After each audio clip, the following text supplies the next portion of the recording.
Sveiki gyvi! Šią savaitę parodysiu, kaip pasigaminti kokteilį Americano. Tai ryškios raudonos spalvos aperityvas, tinkantis vakarėlių pradžiai. Šis kokteilis gaminamas iš dviejų rūšių gėrimo. Tai kartoko skonio Martini Bitter ir visiems gerai žinomas Martini Rosso.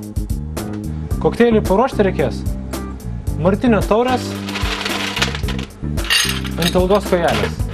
Kol taurė šąla, imame kitą stiklinį, įdedame keletą ledų, įpilame 40 gramų Martini Bitter ir tiek pat Martini Rosso 40 gramų.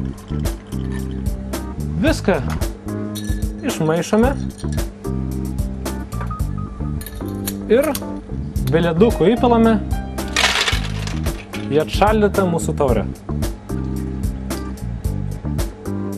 Kokteilį papuošime apelsino griežinėliais ir Americano paruoštas. Skanaus!